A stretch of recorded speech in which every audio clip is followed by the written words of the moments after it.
Okay, it's recording. It says.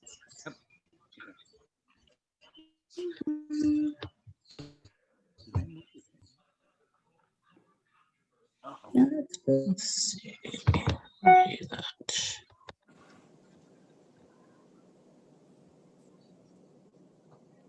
6 times 4 is 24 cents. I don't see anyone else trying to come in. Sharon. So I don't know if you guys want to, Valerie, you want to start just with our announcement for our other program? Sure, give me 1 second. I'm just sending the link to someone. Okay. Oh, so I should look right. for more guests. Okay. Okay. So I just wanted to alert everyone to a program that we are doing on Thursday night at 7. If you have not already signed up, I'm going to share my screen for a moment. Okay, so this is on our lifelong learning page, which if you go to the Beth Israel website and go to community and select lifelong learning, you will see this program, The Role of Baltimore's Jewish Community in the Civil Rights Movement. This is a multimedia presentation of the Jews' participation in the civil rights movement locally between 1930 and 1960. So if you click here, you'll see a very quick registration form. Given the moment that we are in, we just want to know who's coming so that we can send out a Zoom and avoid any potential unwanted guests. And it's going to be a wonderful program with culminating in Gwyn Oak Amusement Park's integration, which I'm sure some people remember. And it will end with Howard Leibert from the Baltimore Jewish Council talking about some social action opportunities that we can take advantage of. So I hope you all join us. Of course, it's free. We just do ask that you register first. Valerie, is this the same one the Jewish Museum is doing? No, this is not. There's several of these programs, but this is not the same one that the Jewish Museum is doing. Because it sounds like the same content and theirs is the same time. I know Chizuk Amuna is doing something. Is that what you're talking about? They do it jointly with the Jewish Museum. Oh, okay. Well, there is a lady who works at the Jewish Museum of Maryland who is involved. Tracy, yes, she is. This is not that same program. That's part of a series. And it is at the same time, I just learned, but we will tape this program if you're already doing something else, but we would love to get as many people as possible to join us that night. They're going to tape it. This program.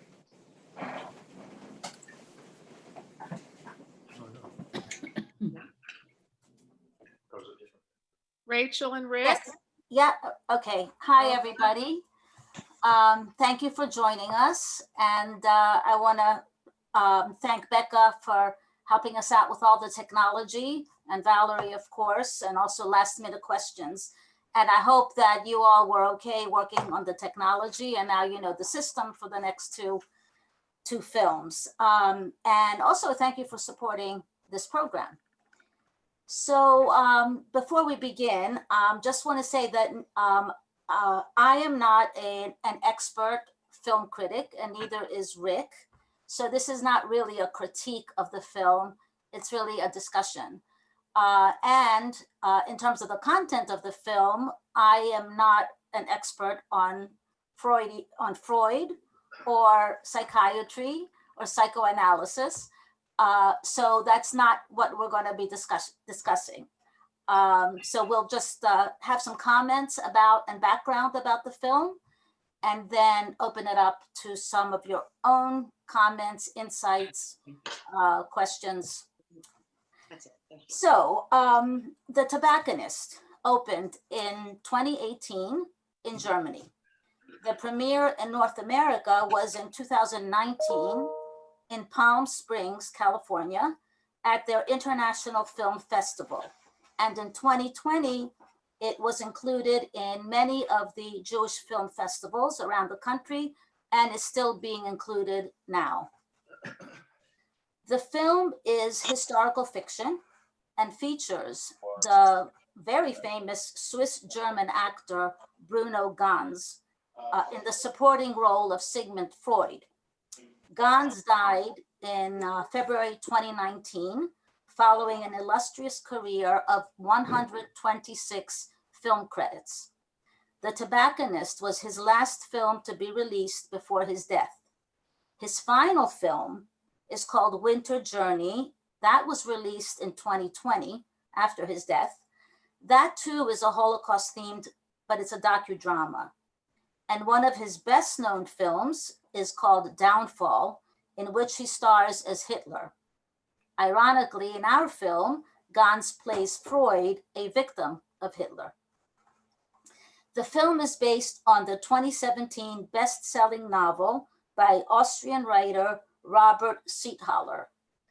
So since the film takes place in Vienna, we thought it would be a good idea to have some background. So Rick will talk a bit about Jewish Vienna before the Nazi occupation and Freud's last days there before being forced to flee. So I'm going to hand over the mic. Following Rick, I will highlight a bit more about Freud, how his life and work relate to the film, and the use of symbolism to tell the story. And lastly, we'll open it up to your comments. Okay. So I would like to, thank you. I would like to start off this discussion of the film by giving you a little bit of background to the story. The film tells the story of a young boy from rural Austria who moves to Vienna in 1937 to work in a tobacco shop. One of the regular customers of the shop is Sigmund Freud. The film explores the boy as he matures and as his friendship with Freud develops, set against the background of rising anti-Semitism as it affects Freud and the tobacco shop. The film ends shortly after Freud departs from Vienna. So I'm going to say a few words about the Jewish community in Vienna, as well as Freud's last days, and a slight digression about my own family history as it touches on this story. Until World War I, Vienna and Austria were the center of the Austro-Hungarian Empire, which included Hungary, Czechoslovakia, Galicia, Serbia, Croatia, Bosnia, and other countries. It was a huge empire encompassing many different ethnicities and many different languages. Toward the latter part of the 19th century, various nationalities within the empire began efforts to break away and to seek independence, and it became increasingly difficult for the empire to hold together. Many called it the sick man of Europe. This culminated with World War I, after which the empire was broken up, and Austria became a much smaller entity. Following the First World War, conditions were extremely difficult in Austria, with massive unemployment and food shortages. My mother's family, who were living in Vienna, were recipients of food aid provided by the Joint Distribution Committee. After years of suffering, the Jewish community in Vienna began to thrive once more. By 1933, there were 180,000 Jews in Vienna, comprising about 10% of the population. There were over 400 synagogues, clubs, schools, and other organizations serving the Jewish community. From the last decade of the 1800s through 1933, Jewish intellectual and cultural contributions to Viennese society were enormous. Among the giants were Arnold Schoenberg and Gustav Mahler in music, Arthur Schnitzler in drama, Franz Werfel and Stefan Zweig, authors, Alfred Adler, psychiatrist, and of course Sigmund Freud, among many others. One of the defining symbols of this great cultural and intellectual flourishing was the coffee house. Members of the cultural, intellectual, legal, and professional classes, mostly men, and many of them Jewish, spent inordinate amount of time in one of the or another of these coffee houses. Many spent long hours there reading newspapers, writing, even getting their telephone messages there. Freud was among those who frequented these establishments, and it is said that he occasionally had consultations with his patients there. At the same time, anti-Semitism had a long and strong history in Vienna. In 1890, the mayor of Vienna was Karl Lueger, a notorious anti-Semite who served as an inspiration to Hitler. This occurred at the same time that the emperor, Franz Joseph, had taken steps to liberalize attitudes towards the Jews. In 1867, Jews were emancipated and were allowed to practice all professions. In fact, the emperor had tried unsuccessfully to block the election of Lueger as mayor of Vienna. Ironically, the rule of Karl Lueger as the virulently anti-Semitic mayor of Vienna coincided with the flourishing of Jewish intellectual and cultural life in Vienna. During the late 1800s, there was a great deal of migration of Jews from Bohemia and Moravia, in what is now the Czech Republic, south towards Vienna. These were largely German-speaking and usually well-educated.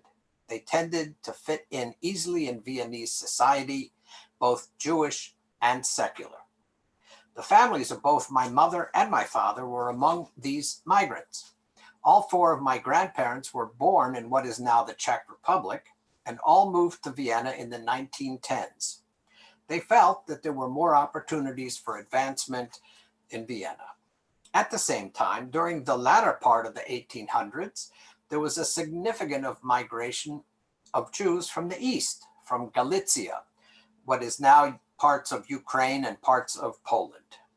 Initially, this was due to economic circumstances.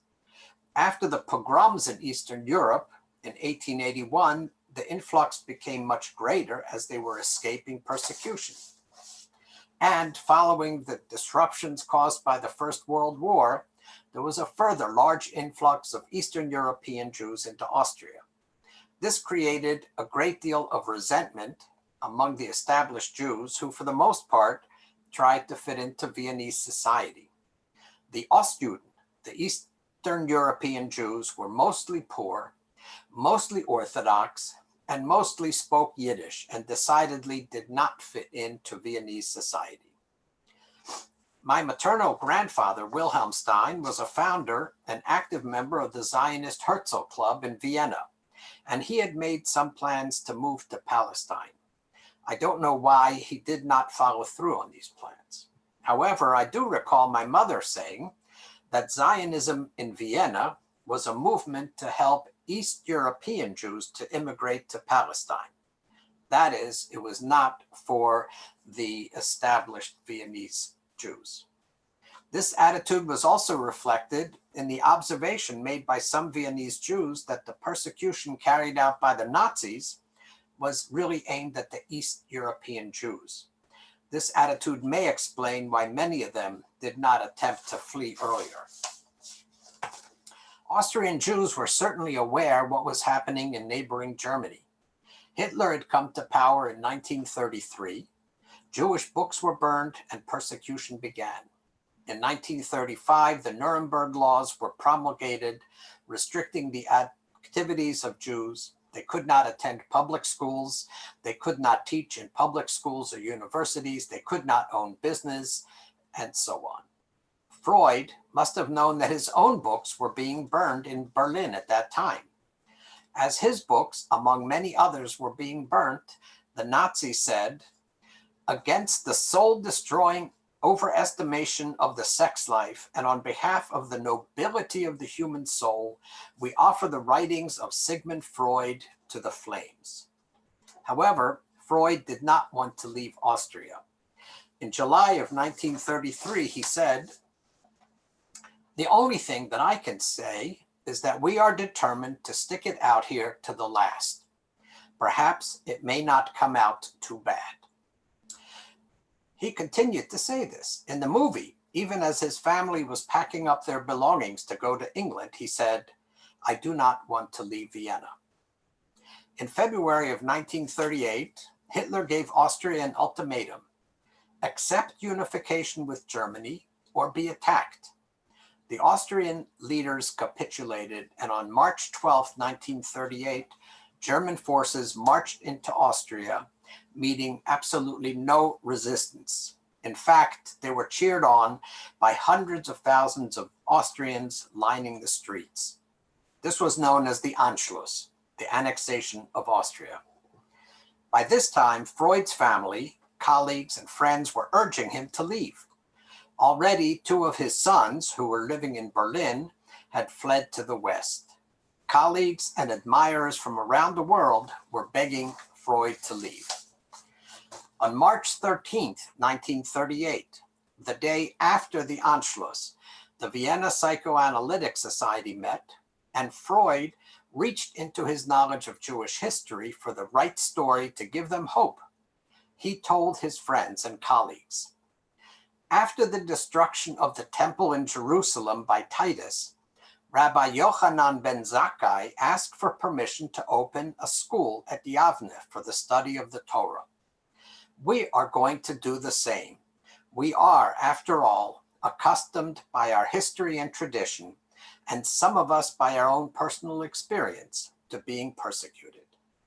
So Freud, like many other German and Austrian Jews, felt that because Jews had survived persecution in the past, they would also survive the current persecution.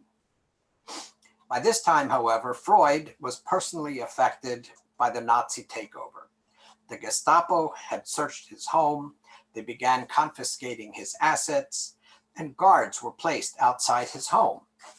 We saw this in the movie as well, when Franz, the young boy, attempted to visit Freud and was chased away by the Gestapo agent posted outside Freud's apartment.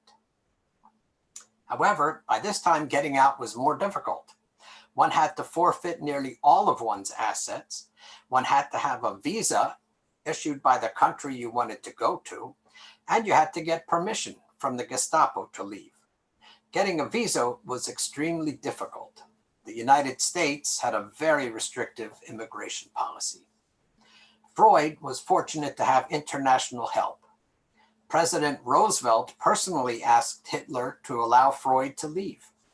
Princess Marie Bonaparte, the great-granddaughter of Napoleon Bonaparte, and a former patient of Freud, pleaded on his behalf. She paid the huge ransom that was required, and she engineered a deal that allowed Freud to take his library, his vast art collection, and his famous couch to England. This was highly unusual, but it was the international pressure that enabled his escape. One of the final things that he had to do was sign an affidavit stating that he had been treated well. He signed the affidavit and added these words: "I can most highly recommend the Gestapo to everyone." Somehow this sarcastic finale was ignored by the Gestapo. Of the approximately 200,000 Jews living in Austria before the war, about 2/3 of them managed to flee. About 70,000 were deported and killed, and fewer than 1,000 survived in Austria. In June of 1938, just 3 months after the Anschluss, Freud, his wife, their daughter Anna, Freud's sister-in-law and family, as well as his personal physician, Dr. Max Schur, and his family, were given permission to go to England. Freud and his family went to England, and we saw the departure in the movie. His physician, Max Schur, did not go along with Freud because he suffered an acute attack of appendicitis at the last moment and required emergency surgery, which he received from an Aryan doctor under close Gestapo surveillance. A few days later, he was well enough to travel, and he and his family joined Freud in England. Dr. Schur remained with Freud in England until Freud died in September of 1939, just over a year and 3 months since he had left Vienna. In the movie, we do not hear any more about Freud after he has left Austria. I want to digress for a moment from the film to share with you how this story intersects with that of my own family. After Freud died in September of '39, Dr. Schur was able to secure passage to the United States for himself, his wife, and their 2 young children. Their ship was the SS President Harding. My father was also on that ship. He had managed to complete his last year of medical school in Switzerland, graduating in May of 1939. With the help of friends and strangers, he was able to get an affidavit and a visa to come to the United States. However, as he was making his way through France, the war broke out and he was arrested as an enemy alien. He was from Austria, which was now part of Germany. He was held in a French concentration camp for several days until some friends were able to secure his release. And he got passage on the SS President Harding, the same ship on which the Schur family was traveling. The voyage of the President Harding from England to the United States was anything but ordinary. In addition to sighting British warships that had been torpedoed, there was an emergency appendectomy of a crew member performed by the ship's doctor, and they ran into a major hurricane that nearly capsized the ship. Over 70 people were injured. There were major articles in the New York Times and other papers about the ordeal, and my father wrote extensive memoirs about the journey. At one point, a huge pot of soup fell on one of the cooks, who got severely burnt and required morphine. My father volunteered to cross the deck in the middle of the hurricane to get to the hospital area to get the morphine, which required him to hold on to a guide rope, at one point dangling over open water as the ship was pushed onto its side by a gigantic wave.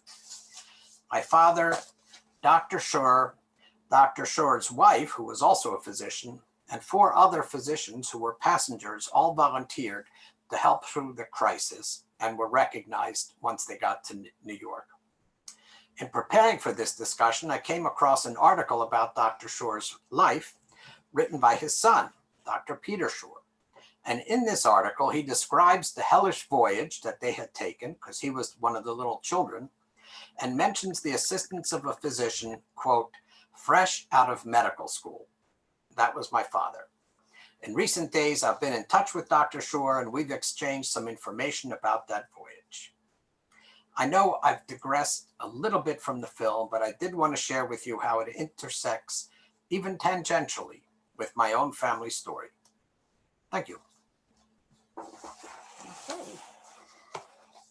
So that's not why we chose the film, The Tobacconist. Actually, didn't know any of that until doing some research. Any questions for Rick before we go on to the second part? Anybody? Well, you have to unmute yourself if you're going to talk. I don't have any questions. Howard, oh, Sandy. Okay, Sandy, go ahead. I don't have any questions for you, Rick, but I thought that was fascinating. So thank you for sharing that. Oh, thank you. And Howard Greenberg? Amazing story. To say, Anna, was most of the stuff true in the movie about Dr. Freud? With his smoking and all that stuff? And yes, the smoking is true. There's a couple, I mean, some of the dialogue, of course, is not.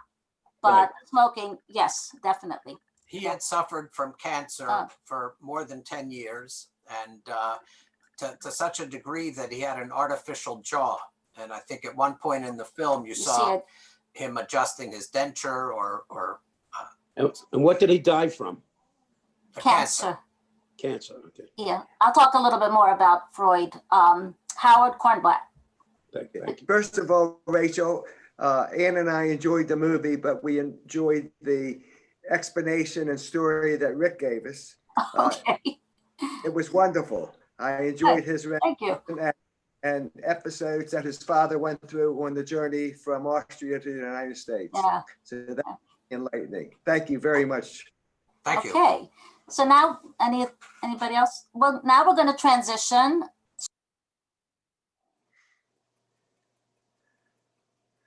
You're mute, Rachel. Rachel, yeah, you muted yourself somehow. I know. We're going to transition to Freud now. Sigmund Shlomo Freud was born in 1856 in Moravia, which was part of the Austro-Hungarian Empire. His parents were Jacob and Jacob's third wife, Amalia, who was 20 years younger. He was given the Hebrew name Shlomo after his paternal grandfather, a pious man of Hasidic lineage. Sigmund had 2 older half-brothers and 7 younger brothers and sisters. When he was 3 years old, the family moved to Germany and then in 1860 to Vienna, where they remained until 1938. The Freud family's move was part of the large migrations of Jews to Vienna in search of greater opportunity, as you heard Rick say. During Freud's studies at the University of Vienna, he engaged in research on the central nervous system and qualified as a doctor of medicine in 1881. Before concentrating on his private practice, he worked in a psychiatric clinic and studied with leading psychiatrists in Vienna and Paris. Sigmund married Martha Bernays in 1886, and the couple had 6 children. In 1891, the family moved to the home which is portrayed in the film, and which is now the Freud Museum, Vienna, and includes some of the original furniture, Freud's antique art collection, and documents and photographs. But his famous couch went to the Freud Museum in London. Freud published numerous articles, research papers, and books on the topics of hysteria, dream interpretation, sexuality, and the unconscious, and the use of hypnosis and free association in therapy. In 1902, he was appointed professor at the university and shortly after founded the Viennese Association of Psychoanalysis. In 1909, he traveled to the US and delivered a series of lectures at Clark University, which helped propel his theories and work worldwide. In 1923, Freud was diagnosed with cancer of the jaw. Throughout painful treatments and 33 surgeries, he remained productive and continued his work for another 16 years. But he never gave up the cigars he was so fond of, as we saw. In his later years, Freud witnessed the rise of fascism in Europe and the evils of Nazism. Following the Nazi occupation of 1938, Freud was subjected to the Gestapo searches of his home, his youngest daughter's arrest, the burning of his books in Berlin, and continuous threats. Family, friends, and colleagues begged him to leave Vienna, a plan which he initially rejected. But in 1938, and with much diplomatic and international pressure on their behalf, Freud and family emigrated to England, while many extended family members were left behind. Freud died September 1939 at the age of 83, not knowing the fate of his 4 sisters who had been unable to secure exit visas. Some years later, the family would learn of their deportations and deaths in Treblinka. As we're all aware, Sigmund Freud left an enduring and powerful legacy that greatly influenced 20th century culture and the field of psychiatry. Freud had a conflicting relationship with the city of Vienna. Even though he lived and worked there for 77 years, he remained an outsider, a Jew who came there from the outside. On the surface, Vienna was the glittering city of dreams, of theater and music, the arts and literature, architecture, and the intellectual elite. Jews from different parts of the empire had flocked to the city, gradually rising to the middle class and playing a greater role in Vienna's economic, professional, and cultural life. But on the inside, Vienna was growing darker. The pan-German movement, which supported a closer alliance between Austria and Germany, fueled a growing anti-Semitism. Jews were held responsible for the stock market crash of 1873 and for all other economic setbacks. Anti-Semitism became an effective unifying tool for Austria. And as we know, Vienna under Adolf Eichmann meant a new brutal level of anti-Semitism. Freud also had a complicated relationship with Judaism. He identified himself as an atheist, or a godless Jew, in his words. And he struggled throughout his career to protect his field of psychoanalysis from being labeled as a Jewish science. But he also identified with, in his words, the essence of this meaningful, life-affirming Judaism. Before his marriage, he made a promise to his wife that the essence of Judaism would not be absent in their home. When traditional Austrian society first opposed him and his work on psychoanalysis, he stated how rejection is a situation with which no one is more familiar than a Jew. Like Vienna, there is an overt Freud and a hidden one. The overt Freud was an assimilated Jew who rejected religion and was determined to be seen as an eminent doctor, a secular intellectual. But the hidden Freud was proud of his Hasidic heritage. He knew both Hebrew and Yiddish. He joined the board of governors at the Hebrew University in Jerusalem, and his use of psychoanalysis and dream interpretation to discover one's hidden thoughts is quite in line with the Jewish mystical tradition to discover hidden meanings. Like Moses, Freud saw himself as a stranger, one from the outside, bringing a new way to look at the world. And now a little bit about the film and its use of symbolism. 1, the main characters, the spider and the cigar. We meet the young man, Franz. Franz's transition from a boy to a man is set against Vienna's transition from independence to Nazi occupation, as the returning creeping spider clearly suggests. Nazism spreads throughout the city.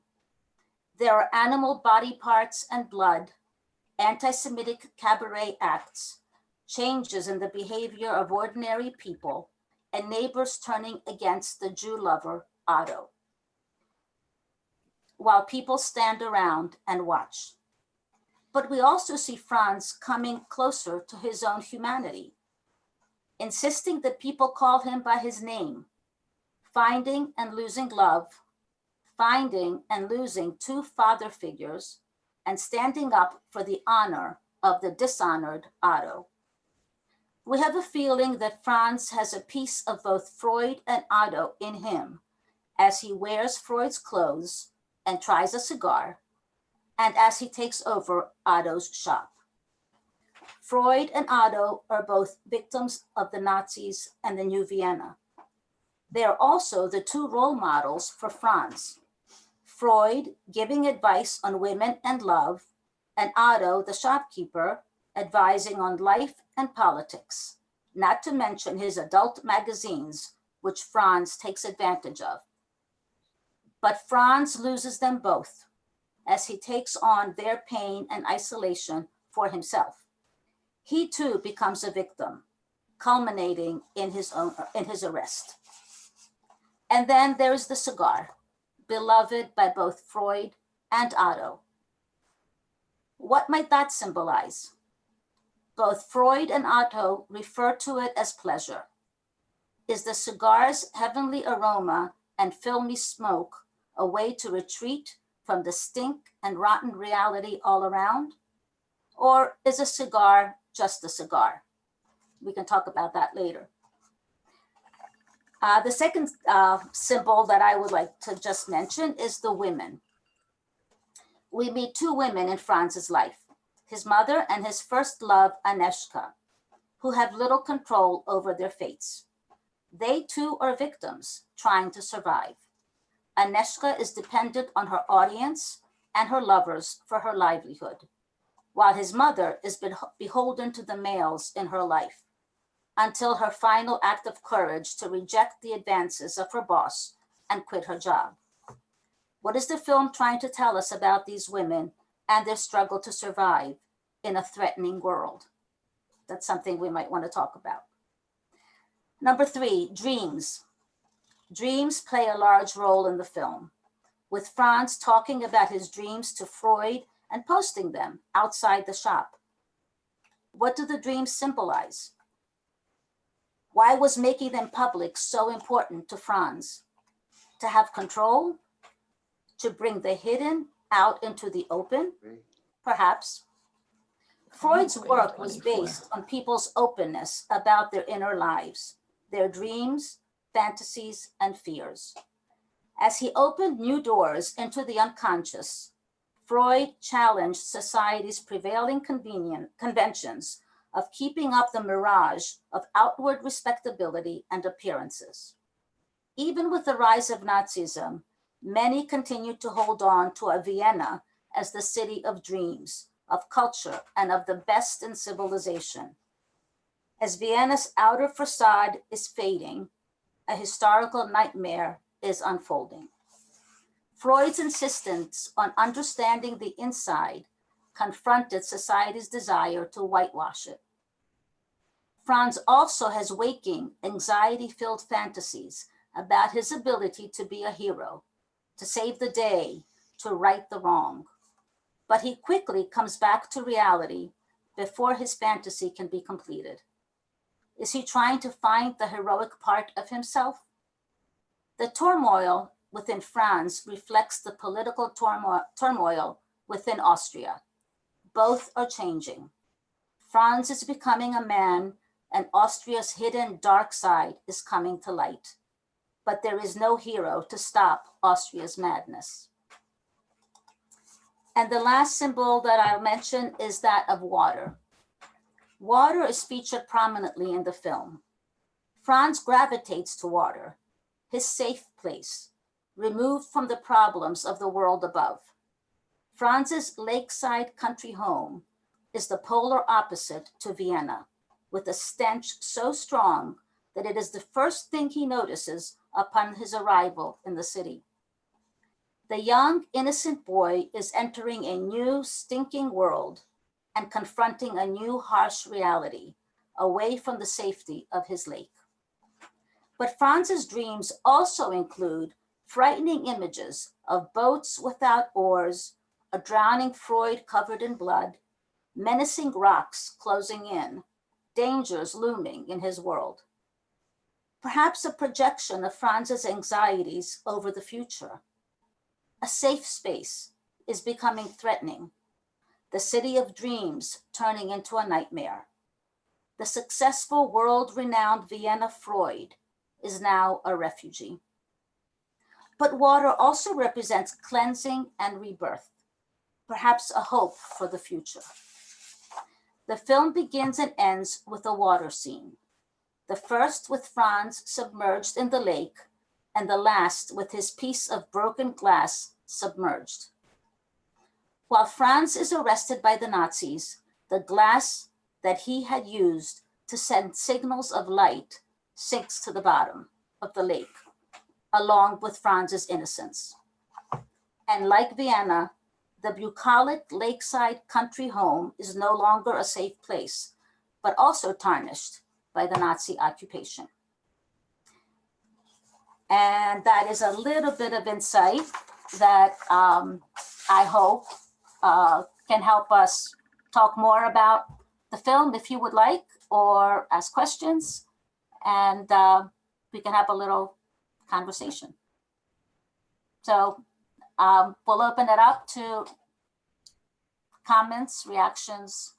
I have a question. Okay, so who's talking?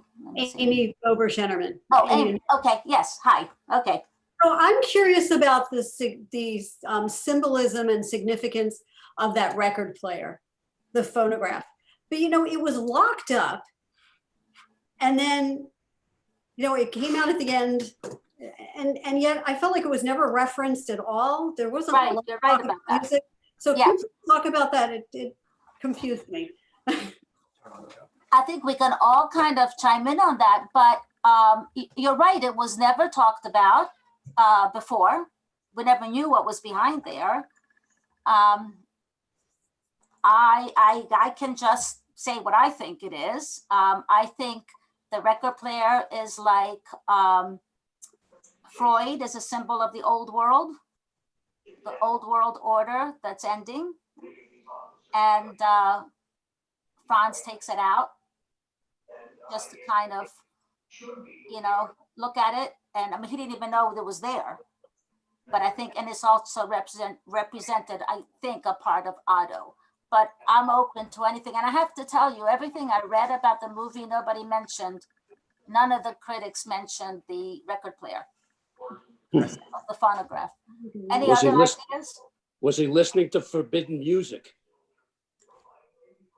Maybe he was listening to Jewish music. Right. Yeah, that's a possibility. I like the scenes with the fog on the water. It was great. The cinematography was very well done. The cinematography was great. Yeah. Yes. Actually, I think it was recognized when it first came out for that. Yeah. So I have Deborah is saying that, oops, in the chat. We have something in the chat. Deborah Weinberg, it was unclear at the end what Aneshka's reaction was to his poem that mentions her. Obviously, he says she has a choice and she took the way out that he disagreed with.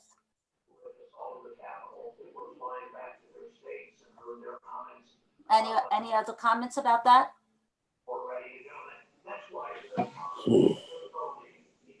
Anybody want to say anything about that? Deborah, do you want to talk a little about what you meant? Let me unmute. So, Hi. hi. So actually the phonograph, I want to go back for a second. It was interesting when he played the song in the phonograph, which I wasn't sure what the song was, but for me, actually, I thought it was about his love that he had alluded to earlier, that his love, that he had messed up and he didn't follow through with his love.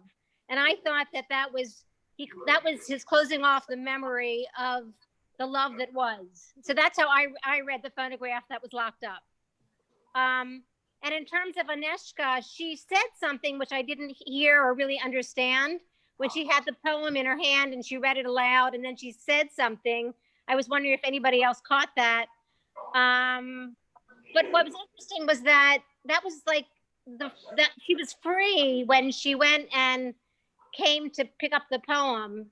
She wasn't walking on the arm of a Nazi officer. So did that show that perhaps she had reconsidered what he might have said?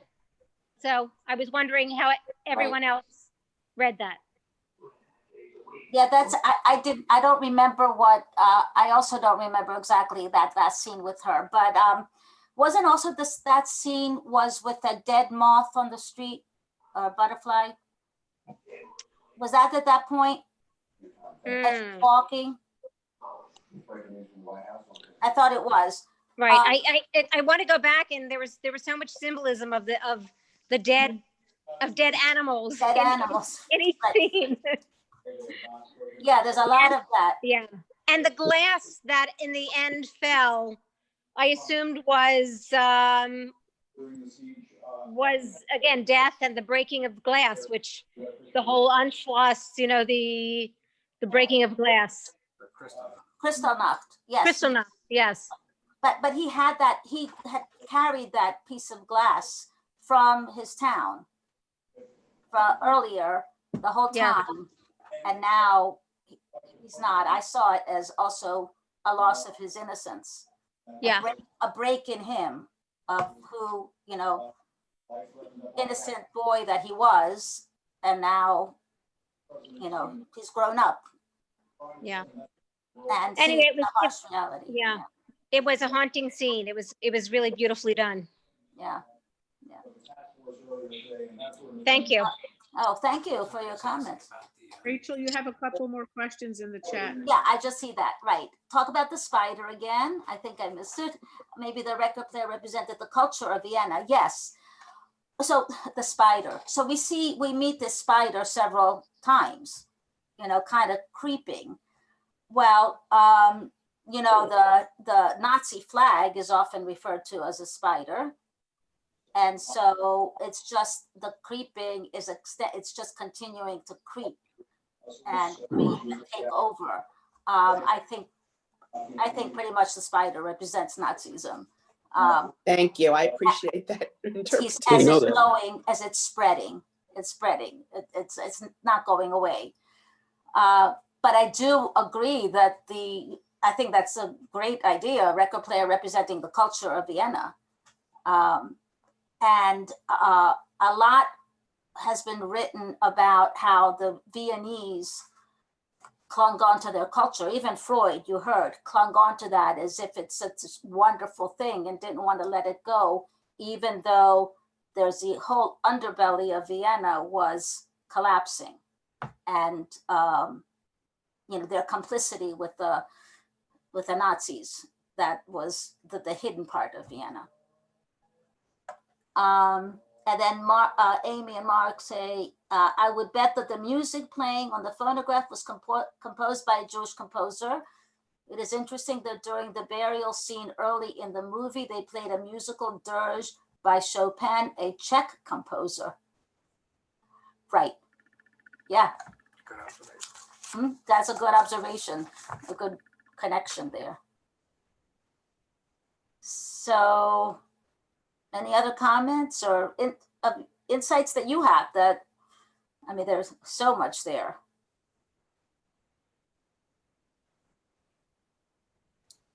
Okay.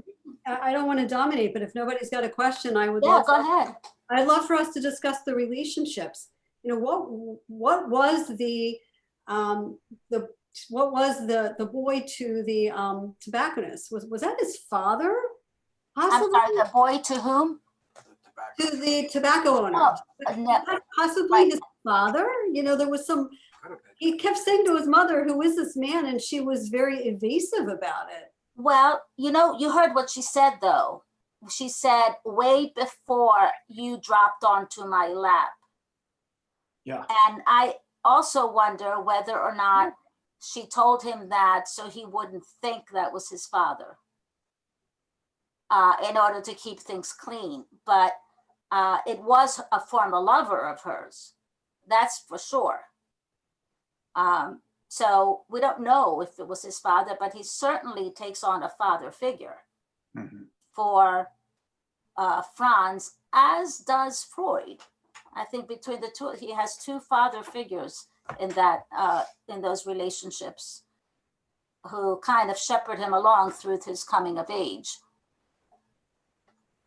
And then the women intrigue me as well. I don't know if anybody else has any comments about them. They're survivors. They're trying to do what they can to survive. So that's the way I see. They're strong characters.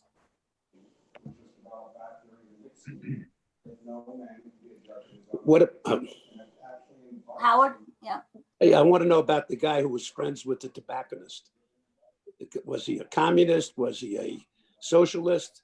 The guy that hang around the store? Oh, the hanger, the one who was hanging around. Yes, right. Yes. Anybody think anything about him? Yeah, well, I think he was a socialist. He was a socialist, yeah. Not a nationalist, not a national socialist. Those were the right. Nazis. He was a communist. He was a communist. Right. So that was another of the sort of factions at that time. And as a matter of fact, quite a few Jews were drawn to socialism, communism as a new movement that would cure the ills of society. And he just lost it at the Anschluss and at the takeover, and he committed suicide. Well, communism was very popular with American Jews at one time too. Yes. and Russian Jews who Right. joined it as well. Yeah, so so Otto would let him into the shop, of course, but he didn't let, and you notice he didn't let the nationalists into the Right. shop, the Nazis into the shop. As open as he wasn't open to them. Those butchers next door were not too nice. No, so I guess the most hard part to look was Franz's fantasy of going to the butcher and righting the wrong that he had done to Otto, and that whole fantasy with his, putting his hand into the meat chopper, that was pretty hard to watch. Go ahead.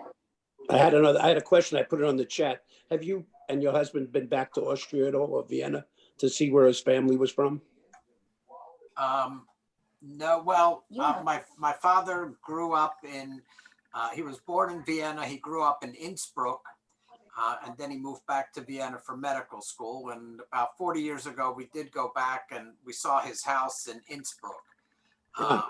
My brothers have seen the house that he lived in Vienna.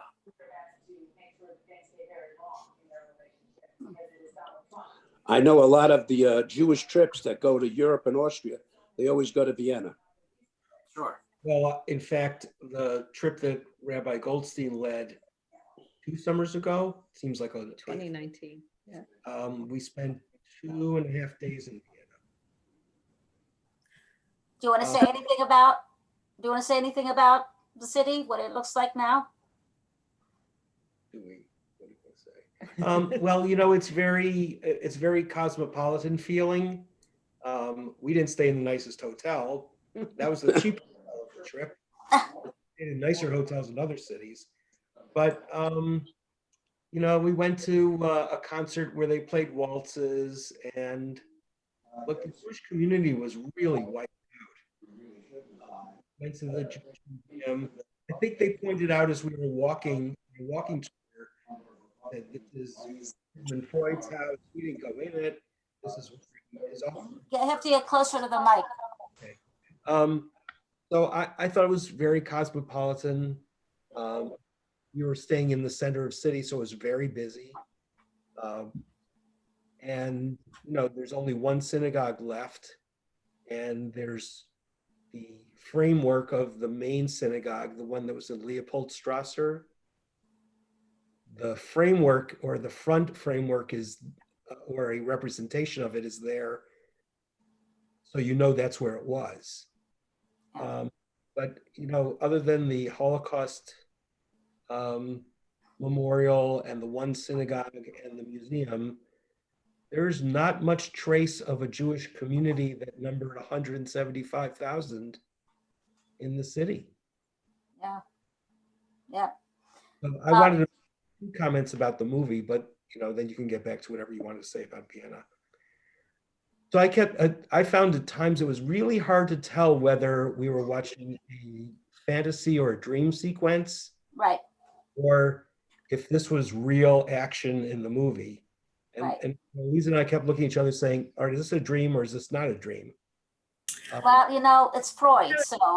Yeah, like when the 2 of them were naked outside in the snow. There was nothing that transitioned me into thinking this was a dream. The other thing that I thought about was the first time he went to the cabaret, it was like a cabaret in cabaret. That there was anti-Hitler humor. It was very anti-Nazi humor. And the next time he went in, it had been taken over. They were wearing red armbands, and the jokes were anti-Semitic. Right. Well, that's the change. That's the transition. Yeah, the owner had been taken away. Right. Yeah. It was very quick, the transition. Yeah, but the audience is still sitting and clapping. Yeah. So that's kind of pretty significant. The thing changes in front of their eyes and they're just sitting and clapping still. I think Phyllis, did you want to say something? I just was wondering if we could get back to the symbolism in the movie. Sure. And again, this is a perfect transition because I was just thinking about the water. The water is throughout the movie. You know, it's not like the little pieces like with the phonograph. That was just one little piece at the beginning, but the water was throughout the movie. So did it always, do you think, did it always represent when he was dreaming? Was it his dream world? Did the water represent that, or was there something else? Well, the first scene is not a dream. That's he's in the water, he's in the lake. When he's in the barrel and his mother's looking for him, that's not a dream. But once he gets to Vienna, all the water frames are all dreams. Yeah. I think water for him was a safe place. Yes. From the very beginning. At first, I thought it had to do with the whole thing about his mother because, it was sort of womb-like. Womb. Yes, womb. Right. That's true. Yeah. Which is a safe place. Yeah. So, yes. But also that would mean safety. That would mean safety as well as it being a dream sequence as well. But in some of his dreams and his safe place becomes perilous with the Freud sinking, the boat with Freud sinking, the rocks in the background. He doesn't have oars, so it becomes also somewhat threatening. There's a lot of changings that threatening. Yeah. Well, as life suddenly, almost suddenly, seemed to become much more threatening than it was. You know, you always, when you think about places like, Germany and Vienna and Austria, you always wonder how come people didn't almost leave en masse? Couldn't they tell what was going on there? And how many families suffered horribly because they simply couldn't believe what was happening. Right. Politically. Does that sound familiar? Yeah. Yes. Let me just thank you, Phyllis. I just want to get back to the chat. Marion and Howard wrote, the reason that one synagogue survived is because there was a records office above it, and the Germans were consummate record keepers. Okay. I did not know that. Thank you, Marion. We were there in 2012 where we were able to go in and tour the synagogue, and I don't know, I think it was like 19, 20 synagogues, but that were destroyed during Kristallnacht, but that one was spared because the records office was above it. Okay, yeah. And Deborah added that she recognized the Lansman Cafe in the movie. Oh, okay. You want to tell us about that cafe? It was the place where he went to have coffee.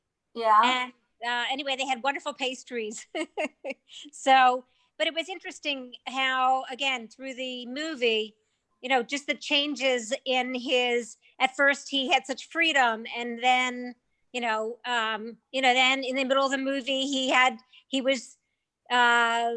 go into this cafe all the way in the back. Right. Couldn't sit in a public area. Had to sit in a private place where no one would see him. And then when the Nazis were outside of the door. So again, just the loss for Jews of their rights, right. As the Anschluss, progressed. And for me, the movie was just so particularly poignant to watch just in the midst of all the things that are happening in our country. So, to Phyllis's questions and whoever else just mentioned about the, what would it take for us to leave our country? It reminded me of that. Yeah. Yes. And it also reminded me of how many people are sitting and just watching. Yeah. So to me, what was so, I was telling my husband about the movie, and to me, what was so important were the little things that people did, and the big things, to, to try to make a statement. And yet there was a tipping point at which the Nazis won. And how do we ensure in our own country that fascism doesn't win, that democracy wins? Yeah. So anyway, it was a really interesting movie to see this week. Yes. Yeah. We surely should learn from history, I suppose, is one place to start. Amy and Mark have an interesting comment on chat that the water was both a symbol of the circle of life for birth and death, for sure. Yeah, absolutely. Howard Greenberg, did you? Oh, Howard, who? Greenberg. Yeah. You're muted. Oh, you're muted. You're muted. How? Start again. Okay, I found this was a very surrealistic movie. Mm-hmm. And Definitely. Freud actually influenced all the surrealistic artists. So it's kind of interesting. Right, exactly.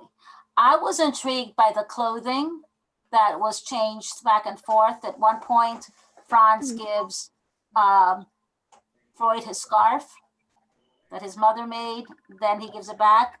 And then the boy, after crawling through the charcoal, the basement of the building, is wearing Freud's clothing towards the end.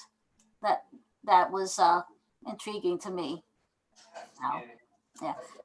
Sharon? Okay, so why was Franz sent away to the tobacconist? Oh, for a job. For a job.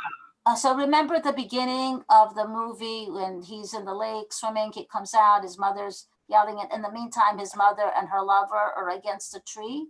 Right, I see that. And then he dies. The man who was actually paying her some money, and he dies. Struck by lightning, right? And so she no longer has money, and once that's why she sent him. Okay. Yeah. Thank you. Yeah. Okay. So any other? Thank you, Deborah. Thank you for your comments. Yeah. Anybody? Can I just add one little thing? Yes, Phyllis. If we ever get rid of the coronavirus and we can go traveling again, there is in New York City a most remarkable art museum. Maybe some of you know of it. I mean, you would get such a sense of what it was like to be in Vienna and parts of Austria. It's called the Neue Gallery. Has anybody ever heard of it? Neue, Neue Gallery. It's on Fifth Avenue near Central Park. Near Central Park. It has a lot of the artwork of Gustav Klimt. If you're familiar with Klimt, who was a very famous Viennese painter, and other artists as well. But on the lower part of this was once somebody's home, somebody's magnificent home. There is a very, very beautiful Viennese style cafe. And you get all kinds of wonderful pastries, mit Schlag, meaning with whipped cream. Or other things. It's really Thank you for that. Thank you. Experience.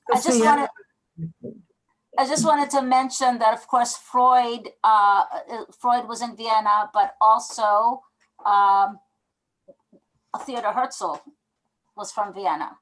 So you had a lot of giants, as Rick mentioned, that were products of Vienna. And of course, Herzl, also an assimilated Jew, quite assimilated, but turned towards Zionism way before, obviously, way before the Anschluss, with after the pogroms in Russia.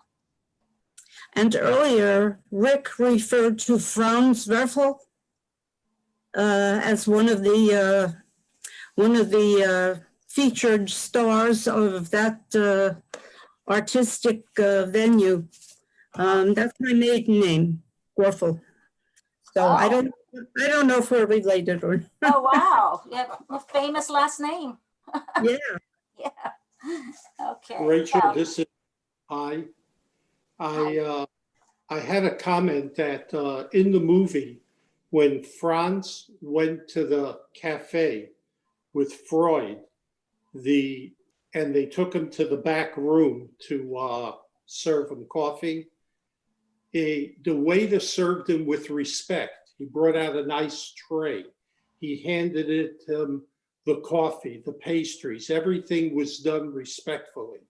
I thought that was to show that there were still decent people in Vienna. Do you think that was a point that they were trying to bring out? yeah, that's a great point. I think that they knew Freud, like Otto, who knew him and always treated him with respect. The same was with the cafe. The waiter knew Freud from years, that he was going there and drinking coffee, and then all of a sudden to have to treat him disrespectfully, that I thought that was a way to show that he couldn't do that. And that you sensed discomfort when he said, "I'm sorry, we have a place for you." Yeah, I thought the point was to show they were, I thought the point was to bring out there were still decent people. They all didn't turn over to the Nazis. Right. Yes. And change. Yes, thank you for that. Yeah. Rachel, there was a very similar poignant scene when the first time when the tobacco shop had gotten defaced and Franz was cleaning off the paint, he dropped the brush. One of the children that was watching came over and handed him back the brush. I think that's also symbolic of. Yes, and that was a child, right? It was a child, yeah. That was a child. Yes, very, very good. Yeah, that's great. There's a lot to it, so thank you. The child didn't know any different. The child has not been formed with any sort of opinions until adults, right? He becomes affected by adults and their opinions. Right. They're innocent. Yeah. Well, thank you so much.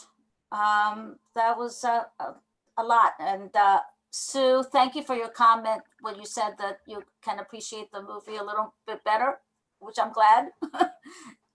Yes, Rachel and Rick, thank you so much. I mean, you just added so much to our experience. It was delightful to get a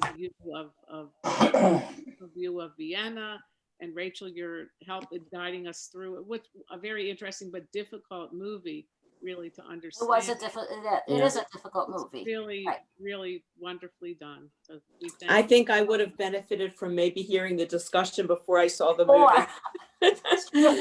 I would have been able to, I think, appreciate it a little bit more. A good point. Yeah. Yeah, I wanted to also comment that when we went on the synagogue trip, I think it was, I don't know whether the rest of the people on this Zoom who were on the trip would agree with me, but I think Germany, at least the German government, has made more of an effort to accept responsibility for what happened to the Jews than the Austrian government. It just seemed to be more apparent in all the things that we saw and did in Berlin compared to Vienna. I don't know if others would agree with me. And my grandmother's maiden name was Mahler, so I always wonder if Gustav Mahler is a long lost cousin or something. Wow. I wanted to agree with Sue as far as her feeling about Germany. my family was from Germany, and we have since, in the last 5-6 years, made contact with non-Jews in both the towns that my parents have come from. Wow. And they contacted us. We didn't search for them, but they are the most wonderful, remarkable people who are trying so hard to keep the memories alive and to work on changing attitudes. So I've seen a lot of that in Germany. And then to the other point, now that I've heard all the talk, I'd love to re-see the movie because I get a lot more out of it. Oh, that's true. Well, I would imagine it might be on Netflix or so after they do a couple of years of film festivals. That's usually where some of these go. Okay. So yeah. So Howard, thank you for that. Chopin was actually Polish, which makes it even more symbolic that Polish music was being played. Interesting. And thank you, Howard Greenberg, for that, for your comment. So just reminding you, in 2 weeks, it's a documentary called The Passengers.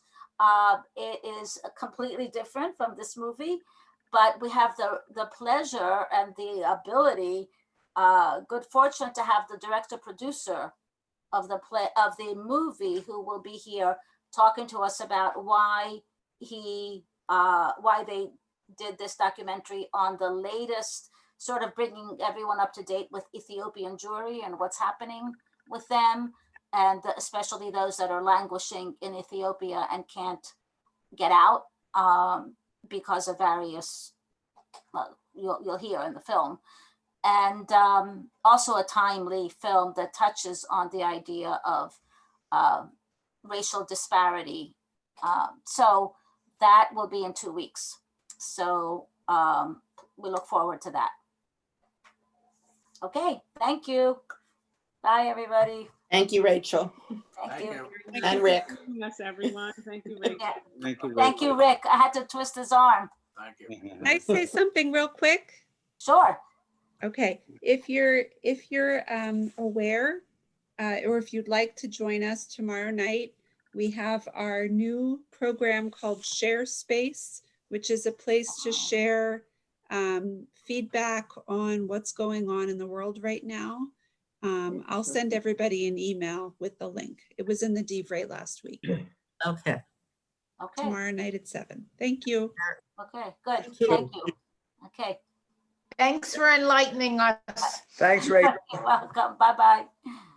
Bye-bye. Thank you. Yeah. Thanks, Rick.